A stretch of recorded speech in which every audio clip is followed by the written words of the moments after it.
Baik, bismillah. Assalamualaikum warahmatullah.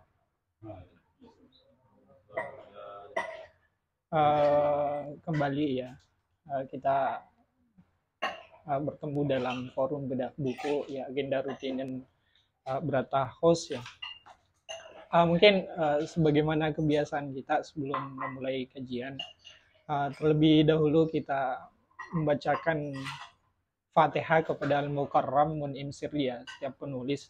Semoga terus diberikan apa ya, petunjuk untuk memunculkan gagasan-gagasan yang lebih kritis gitu untuk kemudian kita nikmati, dan tentunya kita bisa juga mendapat anugerah untuk bisa berpikir lebih kritis layaknya Munim Siri. Ala hadhihi niyah wa likulli niyatin sholihah. Al-Fatihah. Bismillah.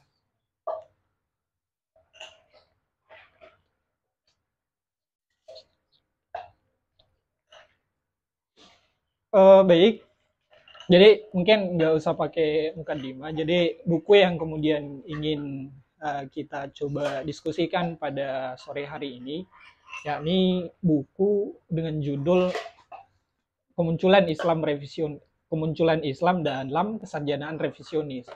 Jadi buku ini ditulis oleh Mun'im Sirri, dan sebenarnya kajian bedah buku tentang Mun'im Sirri sudah 3 buku kayaknya di Berata House. Pertama ada Tradisi Intelektual, kemudian baru-baru itu Polemik Kitab Suci karya Mun'im Sirri semua. Jadi ini buku terakhir, jadi saya nggak akan menjelaskan biografi Mun'im Sirri secara mendetail, tapi mungkin ya Mun'im Sirri salah satu bisa dikatakan seorang pengamat tafsir lah, pengamat tafsir gitu. Jadi beliau bukan ahli tafsir, tapi lebih ke pengamat tafsir, mungkin pengamat tafsir, baik itu tradisi klasik ataupun kontemporer. Jadi buku ini berjudul Kemunculan Islam dalam Kesarjanaan Revisionis. Nah, yang mewarnai gagasan-gagasan yang ada dalam buku ini itu ada 2, yakni terkait narasi-narasi kemunculan Islam dari kalangan tradisionalis, sarjana-sarjana muslim tradisionalis, dan sarjana-sarjana revisionis. Sebentar mungkin saya akan jelaskan apa maksudnya tradisionalis dan revisionis. Nah, mungkin ya kalau saya biasanya untuk membedah buku, kita akan lihat dulu apa yang kemudian diuraikan oleh Mun'im Sirri di bagian pengantar gitu ya. Karena biasanya di situ tergambar apa yang ingin dilakukan dan alasan menulisnya itu apa. Nah, beliau menariknya memulai sebuah statement yang bisa dibilang disclaimer lah. Beliau katakan bahwa buku ini tidak ditulis untuk meragukan, apalagi mengubah keyakinan Anda. Buku ini tidak ditulis untuk meragukan, apalagi mengubah keyakinan Anda. Tentu ya kalau pakai Sigmund Freud mungkin ada sebuah kalimat keluar itu ya karena didasari ya bahwa ada isu di dalam itu yang kemudian memungkinkan orang akan tergugah keyakinannya. Kan itu. Jadi tapi yang kemudian Mun'im Sirri katakan bahwa buku ini tidak akan mengubah keyakinan ataupun meragukan keyakinan kita. Nah, tujuan Mun'im Sirri untuk kemudian menulis buku ini itu diuraikan di bagian pengantar bahwa sebenarnya tujuannya sederhana. Dia ingin membuat gagasan-gagasan untuk memanusiakan agama Islam, humanization religion gitu aja. Memanusiakan agama Islam. Aduh.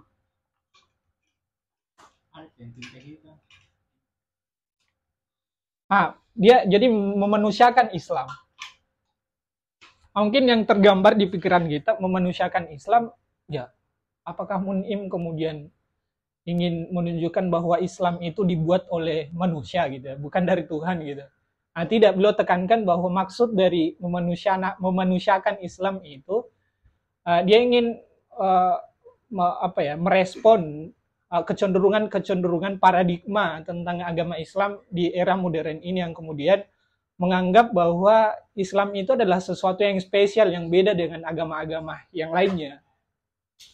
Spesial yang beda dengan agama-agama lainnya. Jadi ingin mendobrak narasi-narasi itu bahwa Islam beda dengan Yahudi, Islam beda dalam tanda kutip yang Islam historis ya, bukan Islam teologis, karena faktanya kita memang beda secara teologis mungkin ya. Tapi perbedaan di situ beda secara historis, beda. Jadi spesial. Ada dua maksud spesial di situ, bahwa pertama, spesial yang sifatnya positif, ini yang saya tangkap ya. Kemudian spesial sifatnya negatif. Spesial positif ini maksudnya lebih berada ke kita yang ortodoks, yang muslim secara umum, yang menganggap bahwa sebenarnya Islam itu sudah matang semenjak masa kenabian. Itu sudah matang pada saat Nabi sudah melakukan ekspansi dakwah di Mekah selama 13 tahun, kemudian di Madinah 10 tahun, kemudian wafat pada usia 63 tahun. Itu Islam sudah mapan menjadi agama yang sebagaimana kita kenal sekarang gitu ya. Yang kemudian itu kan beda secara historis dari agama-agama sebelumnya. Jadi kalau kita lihat sejarah agama Kristen, Nasrani, Yahudi, Hindu, itu agama Kristen yang kemudian dalam tanda kutip sebagaimana yang kita kenal sekarang yang sifatnya konvensional, itu baru terkonvensional setelah melalui beberapa abad. Jadi waktunya sangat panjang. Beda dengan Islam. Islam hanya berapa abad, jadi di masa Nabi sudah sempurna, sedangkan kalau agama lain contohnya Yahudi, itu baru di agama yang tanda kutip konvensional itu baru ada setelah wafatnya Musa dan setelah melewati waktu yang panjang gitu ya. Begitupun dengan Kristen pada masa Isa, bisa kita bilang bahwa pada masa Yesus itu belum ada agama Kristen. Tapi barulah setelah wafatnya Yesus, baru terbentuk menjadi agama yang konvensional. Jadi semua agama Hindu, itu Hindu kan berasal dari agama Buddha, berasal dari agama Hindu, yang kemudian itu terkonvensionalisasi agama Hindu itu setelah wafatnya Gautama. Begitupun dengan Protestan. Martin Luther itu setelah wafatnya barulah kemudian menjadi sebuah agama yang sebagaimana kita kenal sekarang, konvensional. Jadi Mun'im melihat bahwa ya Islam juga begitu, yang kemudian sebagian umum ortodoksi paradigma pemikiran kita sekarang, ya Islam beda dengan agama sebelumnya sebab sudah sempurna semenjak masa kenabian. Jadi bukan saya bicara ini pemikiran mungkin saya akan berbeda, mungkin juga teman-teman. Tapi itu yang kemudian kenapa kemudian Mun'im menulis buku ini. Kemudian spesial dan negatif maksudnya Mun'im ingin mendobrak juga paradigma pemikiran di Barat yang kemudian melihat Islam itu kenalnya hanya bombardir saja, bom saja, beda dengan agama Yahudi, Nasrani dan sebagainya. Jadi Mun'im mau masuk di situ bahwa Islam sama kok sama agama-agama sama agama yang lain, sama dalam tanda kutip ya, bukan berarti saya ingin mengatakan bahwa semua agama sama, karena pada faktanya kita beda gitu ya. Karena kalau sama ya nggak usah saya pilih Islam, kan faktanya beda. Tapi itu yang ingin didobrak oleh paradigma historis yang kemudian menganggap bahwa Islam itu kenalnya hanya bom saja. Ini paradigma di Barat ya, beda tadi. Jadi itu dua titik berangkat kenapa Mun'im itu ingin kemudian memunculkan narasi historis yang sifatnya autentik, berusaha untuk menunjukkan fakta-fakta historis yang sifatnya autentik. Jadi berangkat dari situ tidak heran kemudian memang yang di dalam buku ini lebih banyak diwarnai oleh beberapa pertanyaan-pertanyaan yang sifatnya menggugah gitu ya. Tidak terlalu banyak memberikan jawaban. Bahkan pada akhir buku ini justru malah ya beliau mengatakan bahwa memang berlaku bahwa isi dari buku ini lebih banyak pertanyaan yang sifatnya menggugah mungkin bisa jadi tergugah keyakinannya atau sebagainya. Karena jujur saya berapa kali baca buku ini coba syahadat Kak lagi karena memang menarik ya. Jadi itu juga yang saya katakan bahwa sebelum masuk di isinya, bahwa mungkin yang akan saya uraikan sebentar hanya sebagian kecil dari luasnya penjelasan Mun'im Sirri di sini. Ya itu juga. Nah masih di bagian pengantar itu ya masih di bagian pengantar ada hal yang beda menurut saya yang menarik juga yang kemudian dinarasikan Mun'im di bagian pengantarnya. Beliau katakan bahwa Kan biasanya pengantar pasti mengagung-agungkan bukunya, karyanya untuk mendapat simpatisan pembaca. Mun'im sendiri tekankan bahwa dia hendak mementingkan kuantitas pembaca. Karena memang buku ini tidak ditujukan kepada orang-orang yang akan menerima buku ini secara dogmatis gitu ya. Semuanya pemikiran kita menerima secara umum. Jadi bukan itu. Jadi Mun'im secara kuantitas tidak khawatir ketika pembacanya itu sedikit. Dan memang dalam proses penulisan karyanya ini Mun'im Sirri, banyak dari kawan-kawannya yang kemudian mengatakan kepada Mun'im, nggak usah nulis itu, terlalu kontroversial. Supaya kamu nggak kan dalam tanda kutip kalau kita dilihat di YouTube klaim-klaim Mun'im Sirri itu dibilang apa kali pada saat dia menggugah tentang Quran, padahal sebenarnya bukan Quran yang digugah tapi historitas Quran itu yang digugah justru. Tapi pada faktanya paradigma negatif tentang Mun'im di media sosial banyak. Contohnya saja Nuruddin kan. Itu dia tidak objektif, subjektivitas ketimurannya yang kemudian lebih menonjol. Dan itu. Jadi banyak saran kepada Mun'im untuk kemudian tidak menulis buku ini karena memang narasi yang ada dalam ini banyak narasi-narasi yang kontroversial. Tapi Mun'im tetap membenarkan diri dan juga kekhawatiran tidak mendapatkan penerbit gitu. Buku ini diterbitkan selain di Suka Press, itu juga diterbitkan di Mizan. Jadi buku ini, tapi di Mizan itu ada berapa yang dipotong. Narasi-narasi yang dalam tanda kutip sangat kontroversial itu dipotong, tidak dimasukkan. Sedangkan di sini Suka Press itu dimasukkan. Luar biasanya Win Suka kan, meskipun terlabilisasi. Jadi itu ya di bagian pengantar ya. Jadi itu pengantarnya. Jadi saya pikir sudah jelas tujuan Mun'im untuk kemudian ingin menulis buku ini ya, memanusiakan agama Islam.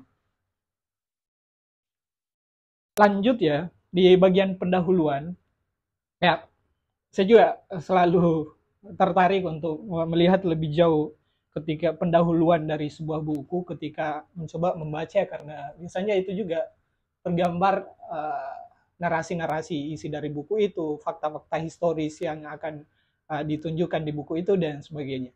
Nah, sebagai fakta sosial, Mun'im memulai di bagian pendahuluannya itu tentang kecenderungan paradigma pemikiran kita era modern ini ya terkait masalah klaim generasi terbaik. Mana itu bukunya?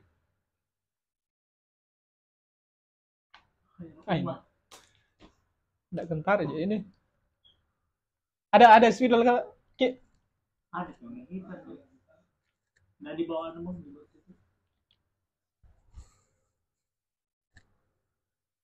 ada. Ada.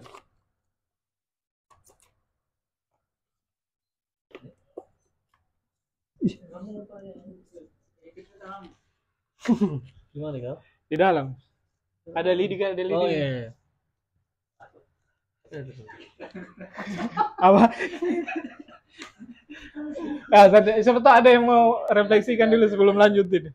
Ada juga lagi. Apa? Itu juga kenapa di Mizan ada tak bahkan apa pengantar dari Mizannya saja, bukan pengantar apa namanya, pengantar dari Mizan saja untuk mengkritik kan di karyanya. Ini siapa? Tidak bagi. Jadi apa? Tidak jelas tulisannya. Biasanya itu penerbit memberikan apresiasi. Di situ di Mizan. Justru kritik nih. Nah ini ya. Jadi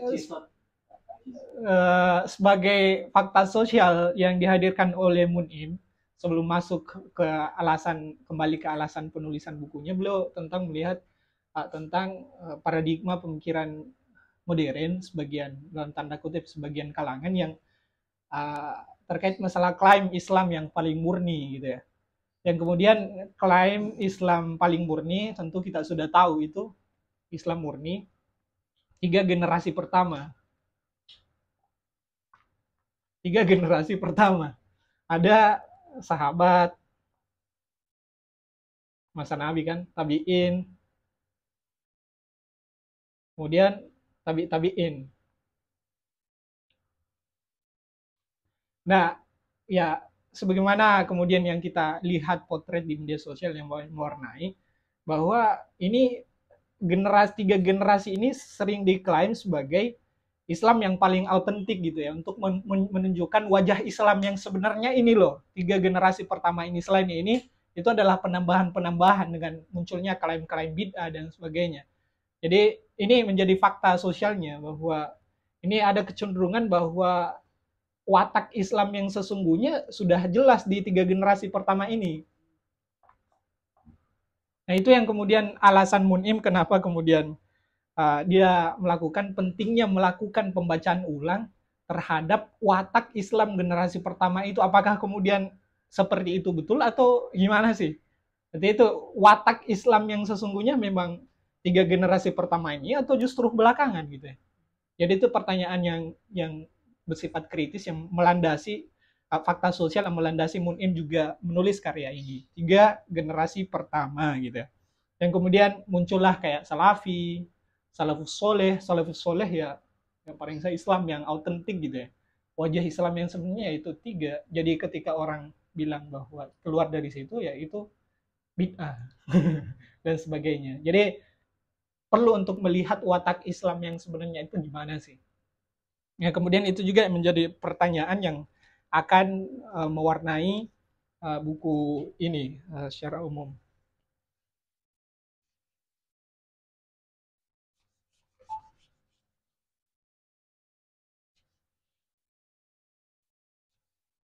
Nah, masih di bagian pendahuluan. Jadi dalam kacamata Mun'im ada tiga poin yang kemudian menjadi hal yang urgent untuk didudukan untuk melihat Islam awal itu, watak Islam awal itu. Itu pertama terkait masalah biografi Nabi, kemudian kanonisasi Quran,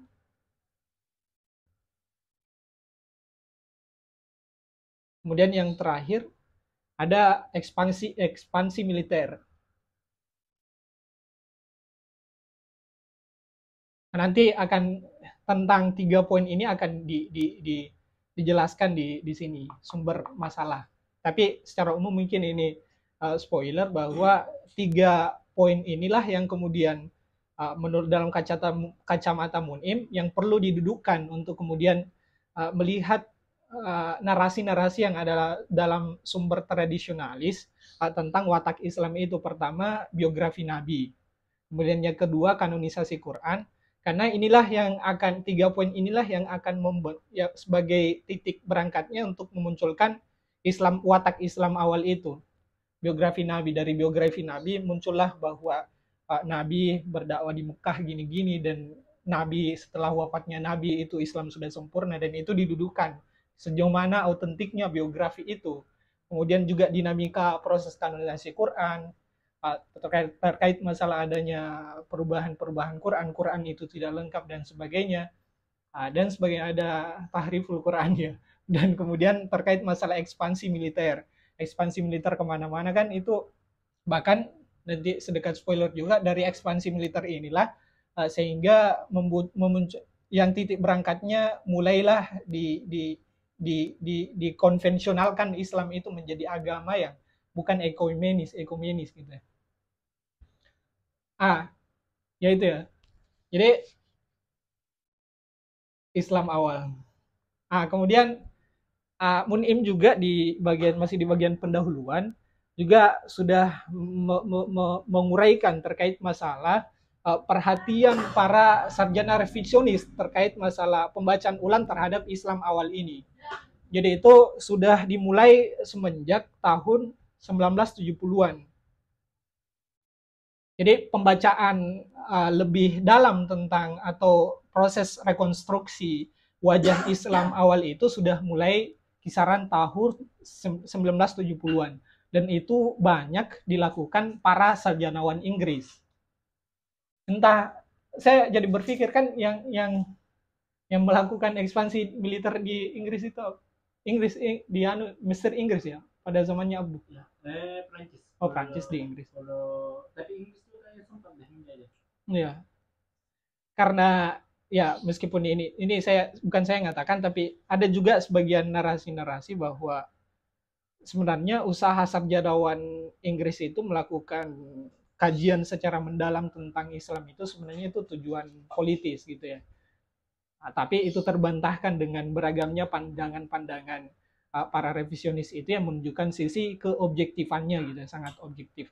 Jadi kembali ya, jadi pembacaan rekonstruksi wajah Islam awal yang kemudian ternarasikan dalam literatur tradisionalis Muslim ya, itu sudah mulai 1970-an. Dan itu dilakukan pertama kali oleh Wansbrough yang kemudian dari gagasan Wansbrough inilah kemudian muncul juga Michael Cook, kemudian juga Crown, kemudian juga ada John Burton. Jadi kalau Michael Cook itu ada dua karya yang paling monumental ya bagi Wansbrough, dua karya paling monumental, yakni ada apa? Quranic Study itu terbit 1977. Kemudian ada juga Sectarian Milieu 1978. Dan dua karya itu Mun'im paparkan di sini bahwa sebenarnya dua karya tadi itu, Quranic Study dan Sectarian Milieu, itu isinya mengatakan bahwa sebenarnya sumber-sumber tradisionalis itu tidak menggambarkan rekaman sejarah. Jadi ya bisa dibilang itu hanyalah narasi-narasi fiktif yang sebenarnya itu terjadi di belakangan, baru diproyeksikan ke belakang untuk mendapatkan legitimasi bahwa ini autentik fakta historisnya. Istilahnya sejarah keselamatan. Jadi isi dari buku itu ingin mengklaim bahwa sumber tradisionalis itu sama sekali tidak menunjukkan fakta historis. Hanya apa itu tradisionalis revisionis? Oh iya. Lebih memahamikan. Iya. Jadi baik ya setelah ini. Jadi ini gambaran kayak Wansbrough, kemudian Michael Cook, Crown, kemudian John Burton, dan sebenarnya kalau kita runtun dari Hadasana pertama itu Goldziher, Hadasana Joszewska, kemudian Wansbrough ini mengambil transmisinya ke itu dua, kemudian terbagi lagi ini tadi. Jadi beberapa tokoh itulah yang kemudian disebut sebagai kesarjanaan revisionis. Revisionis itu ya revisi ingin merevisi gagasan-gagasan ortodoksi yang kemudian itu diklaim sebagai sebuah yang autentik gitu ya.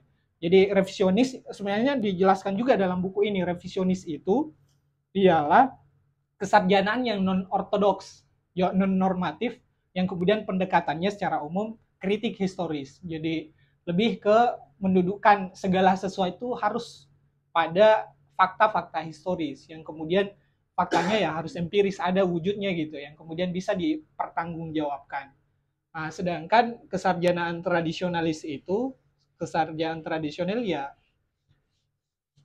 kesarjanaan Muslim tradisionalis kayak siapa? Ibnu Ishaq dan sebagainya yang kemudian itu.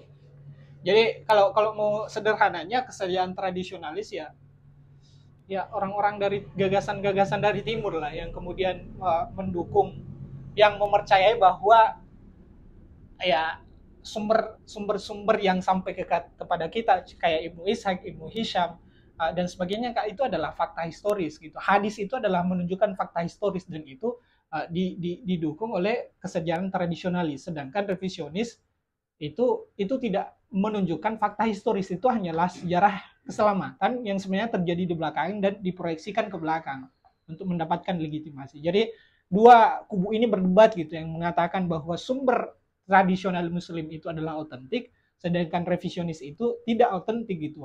Hanyalah apa itu? Salvation history kayaknya deh, sejarah keselamatan. Jadi itu dua yang kemudian. Jadi secara umum pendekatannya itu kritik historis kalau revisionis.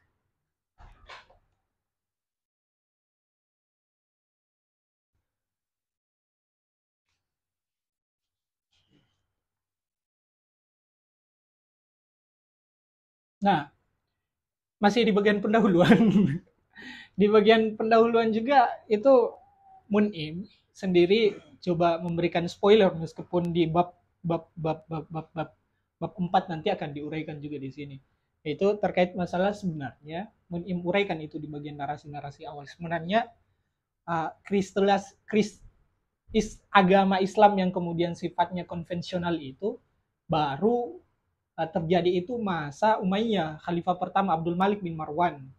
Jadi akibat dari kepentingan politis yang kemudian ingin Zubair, ingin melawan Zubair yang dia di Mekah, sedangkan ini Abdul Malik bin Marwan kekuasaannya Umayyah itu tidak di situ. Jadi akibat dari kepentingan itu sehingga dia bahkan ini ya dalam pembacaan revisionis itu kanonisasi Quran itu baru terjadi di masanya Abdul Malik bin Marwan. Itu kesarjanaan revisionis. Dari kanonisasi Quran, kemudian penulisan biografi Nabi di masanya Abdul Malik bin Marwan semua. Kenapa kemudian dia ingin membuat sebuah proyek penulisan biografi kanonisasi Quran? Karena kenapa? Yaitu untuk menunjukkan wajah Islam yang sebenarnya dulu itu hanyalah agama yang ekumenis, dalam artian dia sikapnya terbuka, tidak ingin membedakan bahwa Yahudi, Nasrani, dia ekumenis terbuka saja, umat wahidah sebagaimana di Piagam Madinah. Jadi itu dalam kacamata revisionis secara umum gitu, bahwa masa-masa awal Islam itu Nabi tidak menunjukkan bahwa ini Islam, ada mukmin. Sebentar itu akan. Tapi itu secara umum dia uraikan bahwa sebenarnya kristalisasi Islam menjadi sebuah agama yang kaku sebagaimana yang kita kenal sekarang itu baru terjadi pada masa Abdul Malik bin Marwan dengan orientasi kepentingan politis gitu ya. Jadi sebelumnya itu, sebelum masanya Abdul Malik bin Marwan, sebenarnya ya agama monoteis, tidak ingin melakukan islamisasi terhadap Yahudi, Nasrani, karena mereka kan monoteis juga, yang milah Ibrahim itu. Jadi milah Ibrahim kemudian turun, ada milah Ibrahim, ada Yahudi, ada Nasrani, kan sumbernya dari sana, itu sama semua sebenarnya, monoteis semua. Nah, tapi itu beda halnya kalau kita lihat narasi-narasi sumber tradisionalis ini yang kemudian isinya itu bahwa tidak, kehadiran Islam itu kan politeisme, banyak penyembah-penyembah. Menurut revisionis itu hanyalah sebagai sebuah narasi literatur, bukan fakta historis untuk menunjukkan misi revolusioner Islamisasi Nabi gitu, Islam, untuk menghadirkan wajah Islam sebagai entitas baru dibanding agama sebelumnya. Jadi di situ dia uraikan bahwa barulah masa Abdul Malik bin Marwan, yakni 685 Hijriah atau 705 Masehi, baru terkristalisasi sebagaimana kita yang kenal sekarang. Ya, mungkin cukup ya. Jadi lanjut ya. Atau mungkin ada yang mau diskusi sebelum masuk ini, Bapak? Atau lanjut dulu?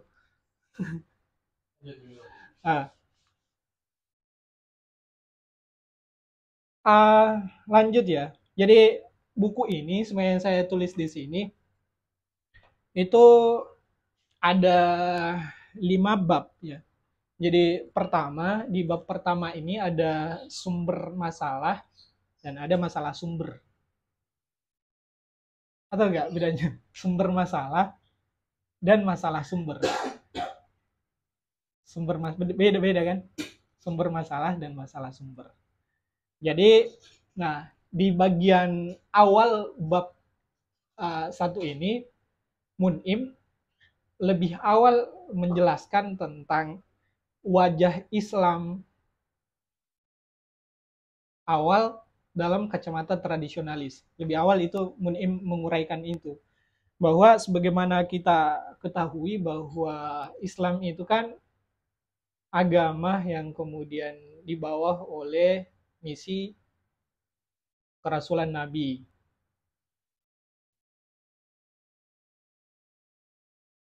Yang kemudian Nabi ini, kerasulan Nabi yang kemudian Nabi lahir pada tahun gajah. Amfil ya. Ya. Lahir pada tahun gajah yang kemudian diangkat menjadi nabi pada umur berapa? 40 ya? Ya. Yang kemudian tahun gajah ya. Ya, meskipun nanti sebenarnya akan ada respon dialektika antara narasi tradisionalis dengan tahun gajah, yang kemudian dakwahnya Nabi ini selama 13 tahun di Mekah dan 10 tahun di Madinah. Nah, setelah dakwahnya selesai, Nabi wafatnya. Dan setelah Nabi wafat itu Islam sudah sempurna dengan turunnya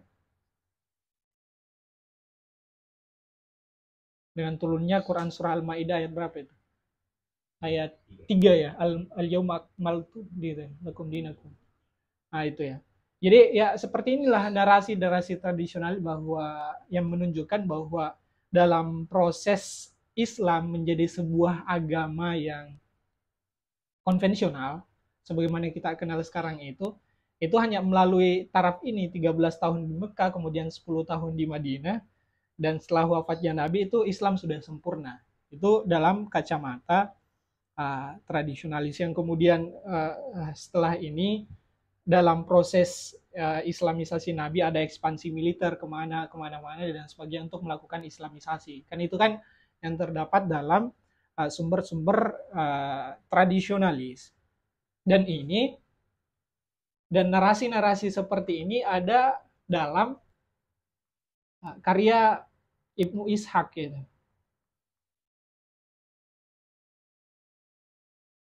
Ibnu Ishaq itu lahir 767 Masehi. Nah, inilah kitab atau sumber biografi Nabi pertama yang menunjukkan narasi-narasi seperti ini.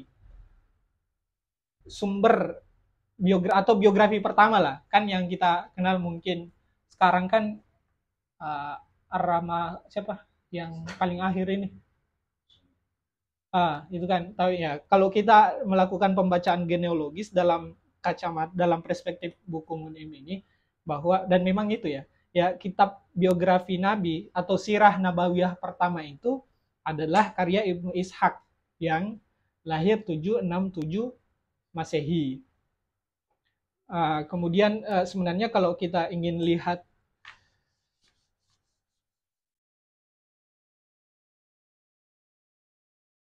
lagi, kan sebenarnya ini nggak terlalu terkenal. Yang paling terkenal itu adalah Ibnu Hisham. Jadi yang sampai naskahnya ke kita itu naskahnya Ibnu Hisham, sedang Ibnu Ishaq itu itu tidak ada kayak naskah yang sampai itu di sini Ibnu Hisham. Jadi tapi Ibnu Hisham mengambilnya di sini. Dan ini yang menjadi masalah. Sebab mengapa potret sejarah Nabi itu baru ditulis 767 Masehi. Jadi sekitar ada berapa abad gitu ya. Jauh sekali, mungkin bahasanya Mun'im ada sekitar 1 abad atau 300 tahunan atau ribuan tahun setelah terjadi fakta historisnya. Setelah terjadi, jadi kitab ini kemudian ditulis setelah wafatnya Nabi tadi, tahun berapa itu ya wafatnya Nabi? 622 ya. Jadi jauh sekali, pada intinya itu yang mau ditunjukkan, bahwa jauh sekali. Jadi Mun'im bertanya gitu ya, atau secara umum revisionis bertanya, sejauh mana ini bisa dipertanggungjawabkan yang untuk menunjukkan fakta historis gitu ya. Sedangkan dia ditulis belakangan. Itu ya, tapi kembali ke pesan awal tadi, jangan terima itu sebagai dogma, tapi coba lakukan pembacaan ulang. Tapi ini pertanyaan, karena kaidah ilmiah dalam kacamata sarjana revisionis ya, potret sejarah yang otentik itu ya yang dekat dengan peristiwa sejarah atau sezaman, dia ditulis berdasarkan waktu pada saat terjadinya sejarah itu ya di situ juga ditulis, sedangkan ini ditulis setelah berapa abad setelahnya gitu. Kan itu menjadi persoalan dan itulah yang menjadi sumber masalahnya dan masalah sumber juga. Sumber masalahnya dia tulis belakangan. Masalah sumbernya juga banyak kontradiktif di dalamnya, nanti akan teruraikan lagi lebih singkat nanti. Nah, lanjut ya. Nah, sebenarnya kalau nanti juga sebenarnya dijelaskan di sini Muhammad historis ini, tapi nggak apa-apa saya karena terkelak nih terlanjur. Sebenarnya karya Ibnu Hisham ini ditulis bukan untuk menunjukkan sejarah, tapi ini hadiah kepada Khalifah Abbasiyah. Jadi atas dasar motivasi untuk hadiah kepada pimpinan negara Ibnu Hisham ini. Nah, sehingga narasinya yang seperti ada glorifikasi kepada Nabi yang berlebihan yang sebenarnya sama sekali tidak menunjukkan fakta-fakta historis. Jadi itu tadi ya. Jadi secara umum ada 3 menjadi sumber masalah atau akar masalahnya itu yang sumber-sumber tradisionalis kita ini. Pertama, ditulis belakangan.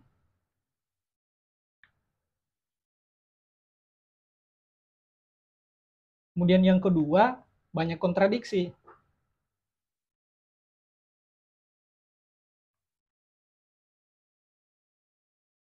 Kemudian yang ketiga, apalagi yang ketiga? Lebih mencerminkan kejadian yang lebih akhir akan diproyeksikan ke belakang. Pertama tadi dari potret karya Ibnu Hisham sebagai kitab biografi Nabi paling pertama, ya sangat kentara bahwa ia ditulis belakangan, dan itu dianggap menjadi sebuah persoalan oleh sarjana revisionis karena baru ditulis beberapa abad setelah terjadinya peristiwa.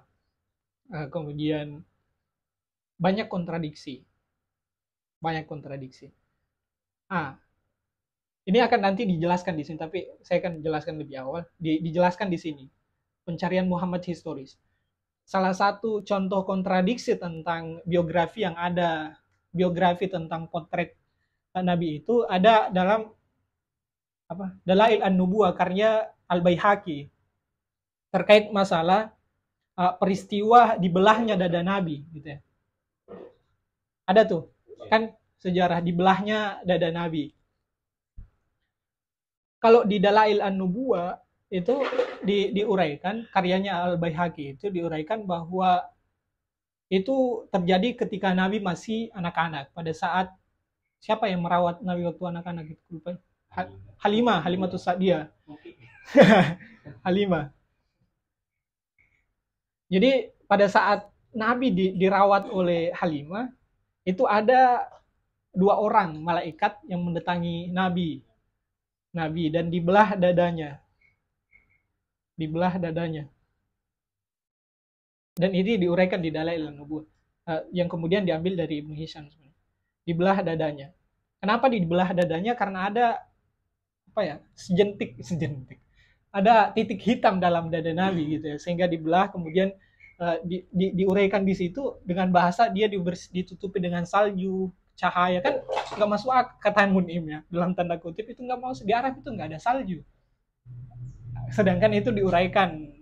Dan itu sekali lagi ya, lihat tadi di pengantarnya memang akan ada pertanyaan-pertanyaan menggugah yang kemudian akan memancing nalar kritis kita.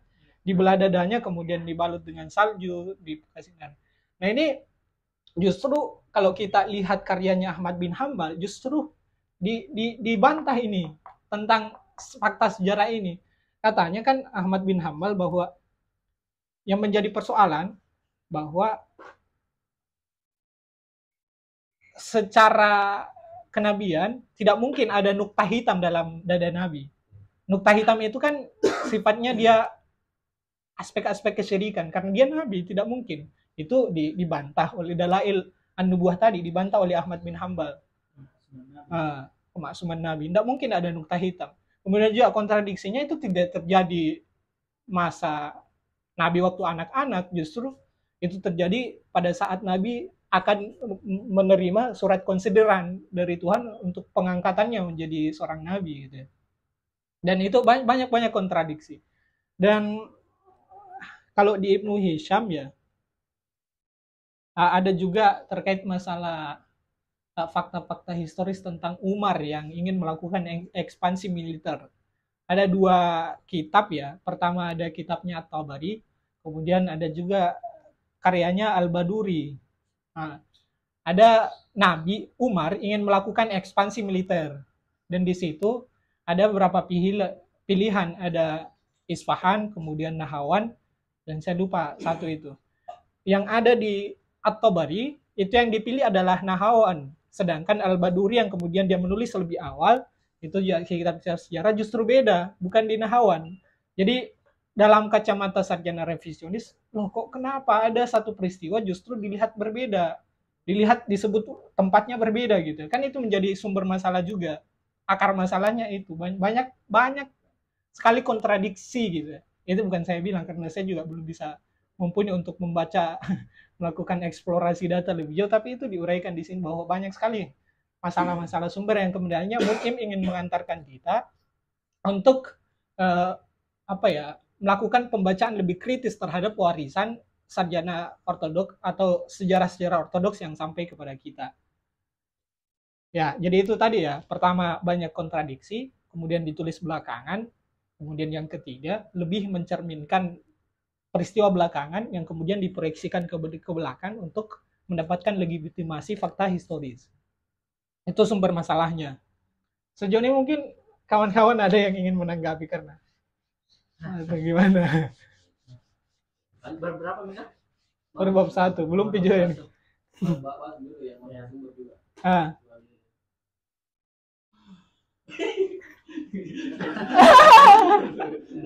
Jadi itu materi pertama kayaknya nih mau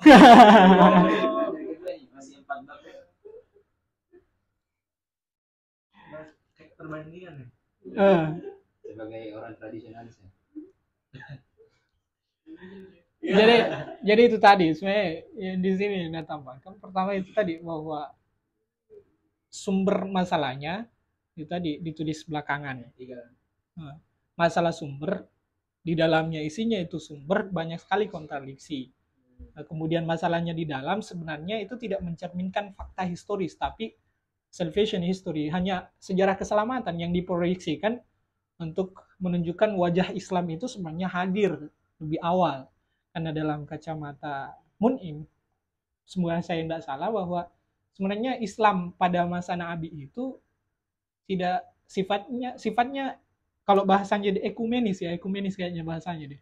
Sifatnya itu terbuka untuk mengayomi semua. Maksudnya dia tidak menunjukkan sebuah entitas baru bahwa saya Islam, atau dalam tanda kutip Nabi tidak melakukan islamisasi. Jangan terima ya, Mun'im sudah jangan terima sebagai dogma gitu. Nah, Mun'im itu ingin kata nah, jadi tidak menunjukkan sebuah entitas baru kehadiran Islam masa awal itu. Dia sikapnya terbuka. Karena itu tadi yang saya jelaskan bahwa kan Ibrahim terbaik, dia kan milah Ibrahim monoteisme semua. Islam, Yahudi. Jadi kehadiran Islam itu bukan di situ.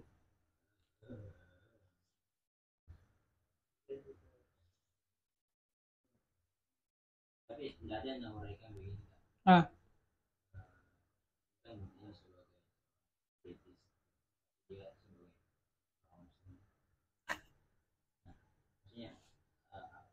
Kan jelas itu al-jamak lagu-lagu. Terus bagaimana menanggapi itu? Enggak.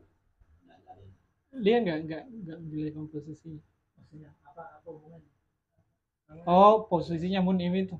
Terusnya itu ayat kan yang kita jadikan al-jamak. Islam sudah sempurna di masa Nabi.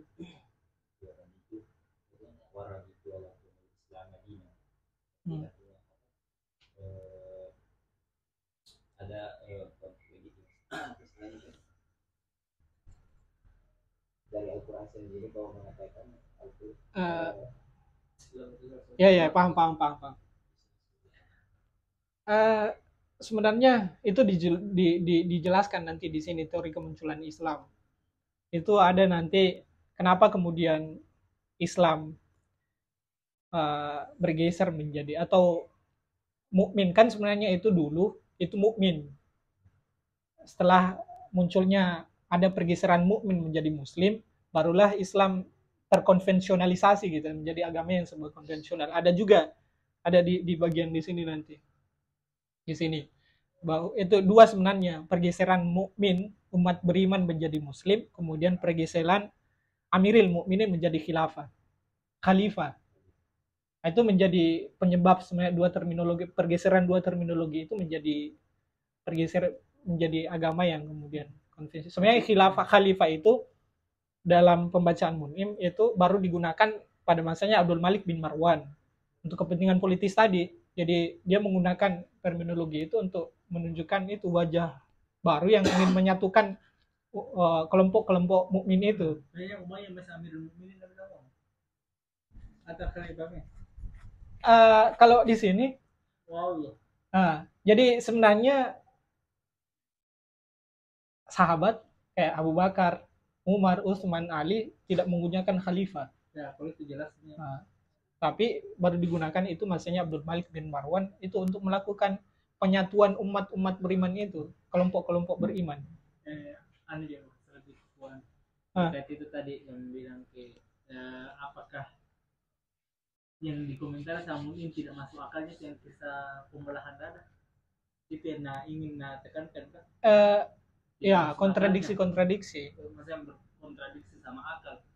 Tidak. Oh, bukan itunya. Dari karena saya di buku ini di bagian sumber masalah banyak sumber masalah. Nanti juga akan ada narasi Mun'im bahwa tugas kesarjanaan bukan masuk pada ranah apakah itu seorang historian bukan pada ranah apakah masuk akal atau tidak, tapi pada ranah itu fakta tidak sebagai sebuah kejadian yang betul-betul kejadian. Bukan tentang masuk akal atau tidaknya. Beliau tekankan dalam satu poin di gagasan ini bahwa tugas kesarjanaan bukan itu.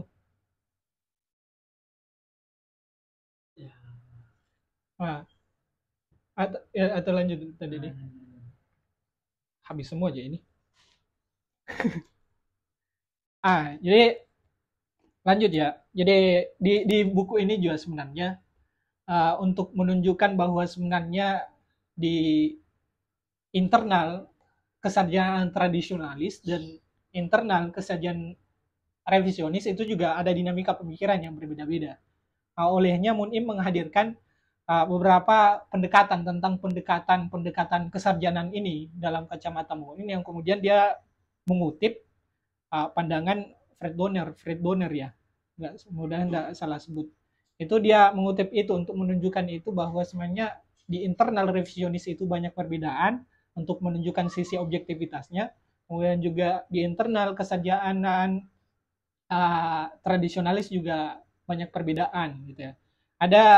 Setidaknya ada 4 pendekatan gitu ya di kesarjanaan ini yang mewarnai tentang narasi kemunculan Islam awal itu. Pertama, ada pendekatan deskriptif gitu ya. Soalnya ini juga pendekatan revisionis, pendekatan deskriptif. Pendekatan deskriptif itu diasosiasi oleh Alfred Wells gitu ya. Alfred Wells yang secara umum itu menganggap bahwa warisan sejarah yang sampai ke kita kayak biografi itu, pendekatan deskriptif ini ya, warisan sejarah yang sampai ke kita sebenarnya tadi Ibnu Hisham, Ibnu Ishaq, Dalail an-Nubuwah, kemudian juga Quran, hadis itu bisa dijadikan landasan untuk melakukan rekonstruksi wajah Islam awal ini. Itu pendekatan deskriptif. Ini juga bukan cuma tradisionalis yang anut, tapi dianut juga oleh para revisionis. Itu sebabnya kayak Nabi Abod itu juga kan, Nabi Abod itu percaya bahwa hadis itu tidak hanya menggunakan oral transmission, tapi ada juga written transmission. Yang kemudian pada akhirnya dari written transmission dan oral transmission itu menyimpulkan bahwa hadis bisa dijadikan sumber historis Nabi Abod dengan menggunakan pendekatan deskriptif ini. Jadi secara umum itu pendekatan deskriptif yang kemudian dianut oleh tradisionalis dan revisionis. Mempercaya bahwa ini meskipun tadi. Kemudian yang kedua, pendekatan